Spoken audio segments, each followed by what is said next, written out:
That's the question. Do I really need these? Are they worth the money? And I say, yeah, welcome back to the Sim Lounge. We're talking about sim racing pedals today, and especially the Heusinkveld Ultimates, which I have on my rig, and I've had on my rig for, I'm thinking like 2 years almost. Are they worth buying? Are they worth the money? Do I really need those to sim race? I say yes, they're worth the money. To me, they are. Most people in sim racing have heard the name Heusinkveld.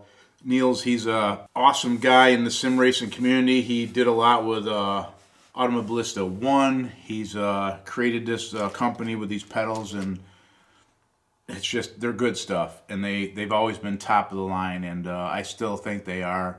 There's a lot of other pedals on the market right now, hydraulic and load cell, and but still he's up there. So are they really that good? I think they are. I think the build quality is amazing, which you can see here.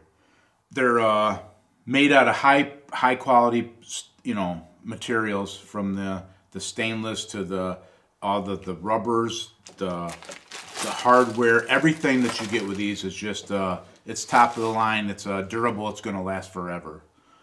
And when I first started racing, I started at my desk on a 27-inch monitor with my Logitech driving force steering wheel and pedals.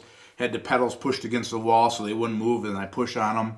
And I did a lot of laps with that setup and loved it. It was incredible. It's not like a real pedal. It's how far you push them, of course, is going to be your acceleration and your brake. So you have to, it's just muscle memory is what it is. You push this far, you get this much throttle or brake. With the load cells, you don't have that. You have these here. I don't know what they call these, but these are rubbers that go in behind your brake pedal, and you push on them, and they give you that feel of a real brake pedal, like there's fluid in there. You know what I mean? So it's not how far you push the pedal. It's your pressure against the pedal that is your braking power. So it's a different way to learn how to sim race if you're used to the old style, but this is more real life than the other ones. So these are load cell, they call them. So these here are different stiffnesses for different feel.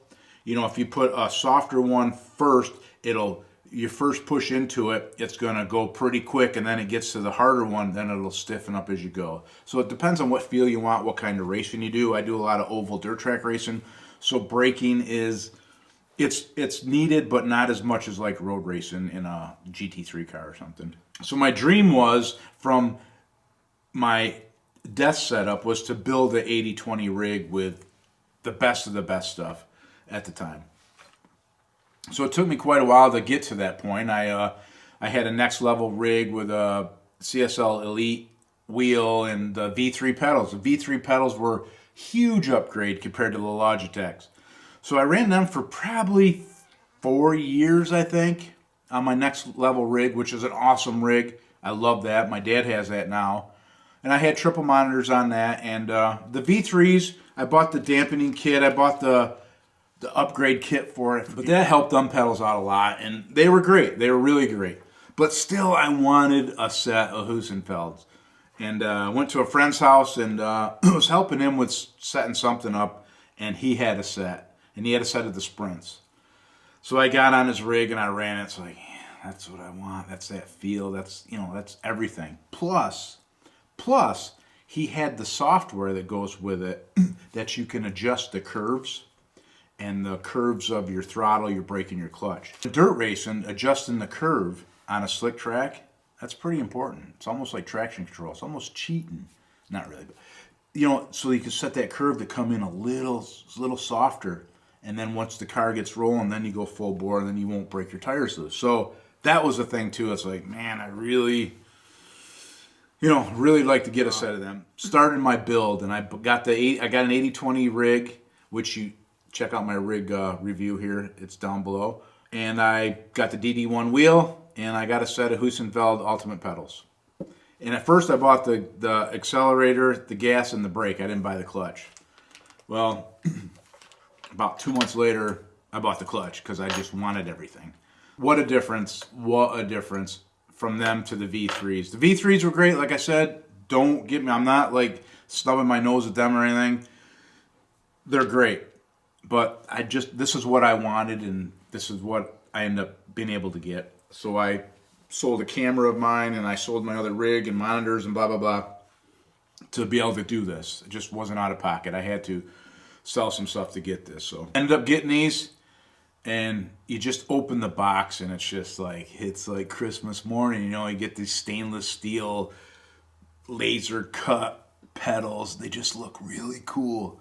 The brake feel is it's awesome. Each pedal has sliding bearings at their pivot points. So the pivot points on these are bearings, not bushings. So you know the maintenance is pretty low on these, and the feel is just there's no friction. It's not binding or anything. Like I said, they're high end stuff. The hydraulic dampers are reliable and require hardly any maintenance. So all three of the pedals provide linear measurements throughout the sensors. So the sensors on each one has a linear movement, so it's not like an on and off switch. It depends on how much force you're putting on these things. Also, like I was talking about before, the Smart Control is the name of the software that they provide, and you just download it on your computer. And I have a screen open on my left monitor, and right there you can set your curves. They have presets that you can use, or you can set your own, customize how you want it to feel. So what I did was I'd pick one that the throttle would come on kind of slow, like a preset, and then I'd go out and make laps, and then I would fine tune it from there, and it works good. I don't know if it makes me any faster. I haven't won any more races because of these pedals, and probably never will, but I tell you what, they feel awesome, they look cool, and it just makes my rig just what I want. This is my hobby, this is my thing, this is my muscle car, this is my race car, so I'm putting what I want into it. The throttle input on these is great with the software. The brake input, like I said, on dirt, I really don't use brake much. When I'm road racing, I do, and that has made me a lot more consistent on the road racing side. Hasn't made me any faster, but it made me more consistent. So consistency, I guess, at the end of the day, will help your lap times and make you faster. It will make you faster, I guess. So I don't know how to say that. People will argue that, but it does make you more consistent and gives you more confidence in braking too, because you got your Logitech pedals and you push it to the floor and you know the things, but these here you just push and you can kind of feel it, and you can be really fine tuning your braking on any car you're driving. There's a lot of, like I said, a lot of different players in this market now, and more are coming into sim racing because sim racing is getting so big that load cell pedals, hydraulic pedals, you know, so it's there's a lot of good stuff out there. I chose the Heusinkvelds. You guys choose, you know, whatever you like, but I'm just giving you a little review here in case you're looking to get into a higher end set of pedals. This is what I like here. So the pros are they look cool, right? I want my rig looking cool. Nobody sees the thing but me, my wife, and maybe, you know, a visitor or grandkids or something, but I want it to look cool. Easy to install, low maintenance, easy to change the settings on the software. It's simple, it works great, pretty self-explanatory. Very well built. Like I said, they're bulletproof. These things are, you could put them in your off-road truck and run these things and they last forever. They're just overkill, but why not, right? The cons are they're over $1,000 for the Ultimates. It's a sim rig. I'm not driving it to the store, nothing. It's just a hobby, but to me, they're worth it. To a lot of them, they're not worth it. I understand that. I get it, but $1,000, you get what you pay for, and it's well worth it, I believe. And you get a base plate, which is, I don't know, it's thick, and it's heavy, and it's not going to move a bit.